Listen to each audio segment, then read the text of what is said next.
आधी रात में बरसात में जंगल में सोने वाला पागल ससुराल। शादी हर किसी की जिंदगी का सबसे यादगार लम्हा होता है, लेकिन मेरा ससुराल तो पूरी तरह से एडवेंचर पार्क निकला।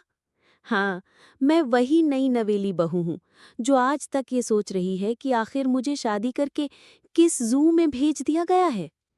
शादी के बाद पहली बार ससुराल आने का दिन किसी फिल्मी सीन से कम नहीं था। सोचा था ढेर सारे रिश्तेदार होंगे, ढोल नगाड़े होंगे और ढेर सारी मिठाइयाँ। हुआ सब कुछ, बस वो नहीं जो मैंने सोचा था। कहानी की शुरुआत। ससुराल पहुंचते ही सासू माँ ने मुस्कुराते हुए कहा, बहू तैयार हो जाओ, तुम्हारा स्वागत जंगल में होगा। मैंने सोचा शायद कोई रिजॉर्ट टाइप होगा। मैंने हंसकर कहा, वाह कितने मॉडर्न ससुराल वाले हैं।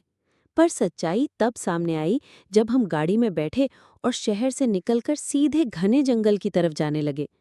मैंने डरते डरते पूछा, माँ जी हम कहाँ जा रहे हैं? सासू माँ ने कहा, बेटा हमारे खानदान की रिवाज है, नई बहू का पहला रात जंगल में सोना। मुझे लगा मजाक कर रही हैं। मैंने हंसकर कहा बहुत मजाकिया हैं आप। लेकिन हंसी मेरे चेहरे से तब उड़ गई जब आधी रात को हम सचमुच जंगल के बीच में पहुंच गए।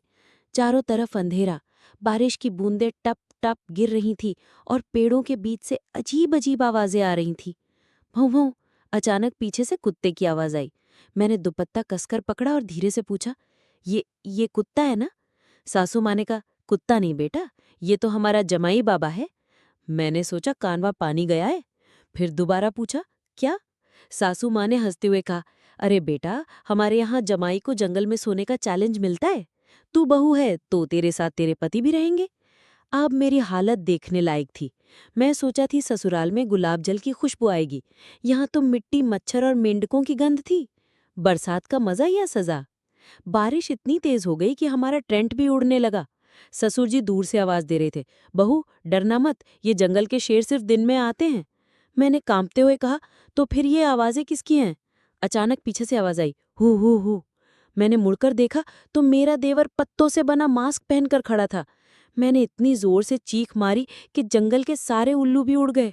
देवर हंसकर बोला, बहू जी डर क्यों रहे हो, ये तो हमारी फैमिली की वेलकम रिचुअल है। मैंने गुस्से में कहा, तुम्हारी फैमिली की रिचुअल मुझे हार्ट अटैक दिला देगी। खाने का इंतजाम। अब आया सबसे मजेदार हिस्सा। रात के 2 बजे सासू माँ बोली, बहू खाना खा लो। मैंने सोचा अच्छा है, गर्मा गर्म खाना मिलेगा। पर सामने लाकर रखा क्या? भुने हुए मक्के, कच्चे आम और जंगल के जामुन। मैंने मन ही मन कहा, हे भगवान, शादी के बाद पिज्जा बर्गर तो छोड़ो, मुझे बंदरों का खाना मिल रहा है। सोने का इंतजाम। अब बात आई सोने की। टेंट में जगह कम थी। सासू माँ बोली, तू और जमाई जंगल के झूले यानी पेड़ की डाल पर सो जाओ। मैंने कहा, माँ जी हम बंदर थोड़ी हैं जो डाल पर सोएंगे। लेकिन सासू माँ ने कहा, हमारी परंपरा है बहू, जो जंगल में डाल पर सो जाता है उसका रिश्ता मजबूत होता है। अब मैं और मेरा पति डाल पर लटके पड़े थे। अचानक नीचे से आवाज आई, कुरकुर। मैंने नीचे देखा तो 3 जंगली सूअर खड़े थे। मैंने डर के मारे डाल को और कसकर पकड़ लिया। पति बोला, डर मत, ये सूअर शाकाहारी होते हैं। मैं बोली, हाँ लेकिन मैं तो शाकाहारी नहीं हूँ, मुझे ही खा गए तो? इतने में बिजली चमकी और जोरदार बारिश शुरू हो गई। डाल इतनी फिसलन हो गई कि मैं सीधे कीचड़ में जा गिरी। अब मैं नई बहू से सीधे कीचड़ की रानी बन चुकी थी। देवर पीछे से वीडियो बना रहा था और हंसते हंसते बोला, वाह बहू जी, इंस्टाग्राम पर डालेंगे #मड क्वीन, #ससुराल गोल्स। रात का अंत। सुबह होते होते मैं पूरी तरह भीगी हुई मच्छरों से लथपथ और मन ही मन सोच रही थी, हे भगवान, ये किस ससुराल में भेज दिया मुझे? शादी करवाई है या वन्यजीव सफारी पैकेज दिलवाया है? जब हम घर लौटे तो सासू माँ ने बड़े गर्व से कहा, बहू बधाई हो, तूने हमारी परंपरा पूरी की। अब तू हमारी असली बहू बन गई है।